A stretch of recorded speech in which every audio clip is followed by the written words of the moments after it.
G'day, Steel Nation. Welcome back to Steelers Nation Australia. One huge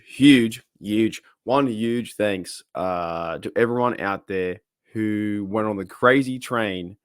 I think it was Yuli, Gene, Sean, Rod as well, like with all the members. Just insane. The live stream madness and football is back. And I just had a massive day at work today. Time to record a video, and it was insane. Absolutely insane. So to all the HDU members out there, or HDU members, we gained over 183 members in one day because you guys are crazy. And I really do appreciate all the coin that is sent my way.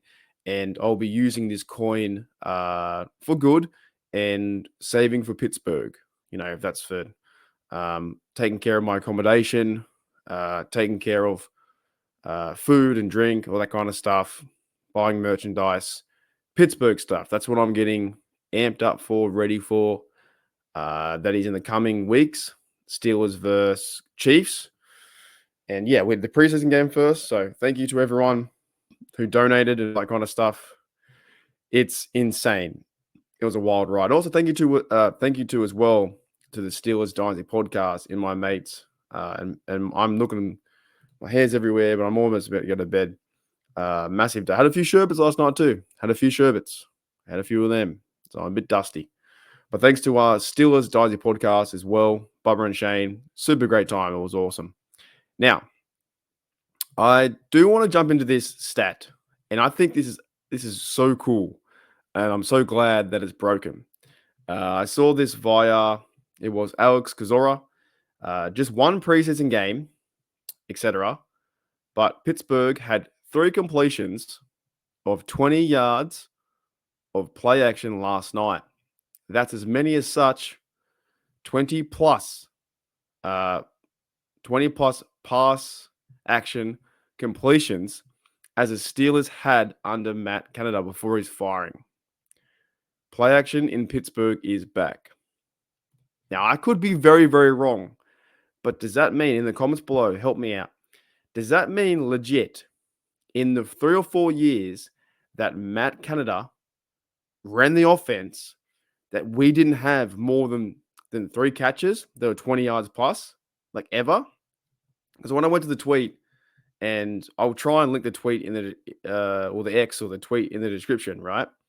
And I can't show it, but I can watch it. And when they're doing play action, I think with Justin Fields, play action pass to the running back, the first one goes deep for 20 yards and a nice completion to, I think it was Van Jefferson first. Then from the 50, it was Kyle Allen, another play action pass. That was to Des Fitzpatrick for a 20-yard play action pass. And the last one was an awesome pass.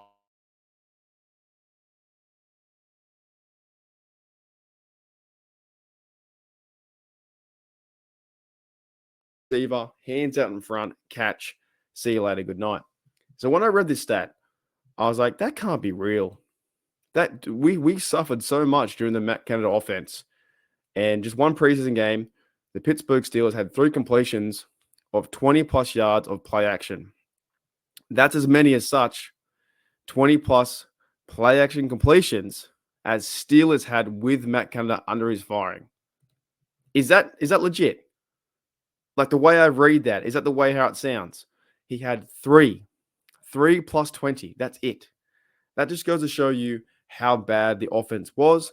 And yes, it's a mistake via the Steelers, a massive mistake in their history. It goes to show you how bad the quarterbacks were. Maybe going back to Trubisky, Kenny Pickett, Rudolph, he saved us in the playoffs. But that shows you how bad his scheme and his college jet sweep and all these things. We didn't see one jet sweep, I don't think, in the preseason game. I got to go back and watch it again. I haven't had time to watch it again. Hopefully I can watch it tomorrow and maybe do a live stream tomorrow too. But I think that's wild, man. I think it's a wild stat. A wild Matt Canada stat has been broken. So thank you, Alex Kozora. Hey, everybody, for looking it up and finding that out, because that's kind of cool to see. Now the Steelers can play action pass to to Najee, to Warren, when you're feeding them the ball half the game, Najee runs up for 5-6 yards. You don't know what to expect. You're going to hand off. You're going to bring the linebackers in, maybe get some separation, find Pickens down the field, find Calvin Austin, find Scotty Miller. He played fantastic in that few catches. In that one big catch where he ran right in front and 20+ yards. That's getting beyond the sticks. That's a high pass average. It's awesome. So yeah, let me know guys in the comments below. Is that legit? Is that like, does that mean he had only 3 in 4 years, and in one preseason game, he's matched it, right? Arthur Smith is ready to go to bounce back from the Falcons. Head coach, it wasn't the best showing for him as a head coach. And he knows that. Mike Tomlin knows that. And he's already opened the offense up for something different. I think it looked pretty good. Now, sure, there's a lot to work on. There was injuries, I think, with Troy Fahatana. I think he's going to be okay. There was other injuries too with Braden Fahoka. I think he's on IR. So there's a lot of things to talk about. And not everything was good in terms of false starts, offensive line. Maybe it wasn't the best play in certain areas, right? This team, I think, has a bit more realistic approach to it, in that maybe we're not so hyped and there's things to be worked on. But when I see that stat, I'm like, man, that's freaking awesome. The fact that like he only had 3 in his career in like 3 years in Pittsburgh, over 20 yards, and we got 3 in one game, and they worked. You brought the defense in, they had separation on their route, and they caught the ball for 20+ yards. All right, Steel Nation, I will catch you guys maybe on tomorrow or the next day. And yeah, I want to try and break down. I'm going to watch the game one more time, try and break down some things, talk about some stuff. I'm pretty happy with the overall showing because this team needs to get better. I did hear in the news too that Russell Wilson might be starting next week as well versus the Bills next Saturday, my Sunday. But yeah, I'm pretty happy with. And the score was this. Doesn't overly matter. And I reckon the fellas can have building blocks from all parts, from the defense, offensive line, anything, running game, receiver, a lot of building blocks to get better, right? And the Ayuk stuff, don't know what's going on there. Don't really care at the moment. I'm more focused on what the team is doing with the players that they have. All right, let's get out of here. I'll see you later.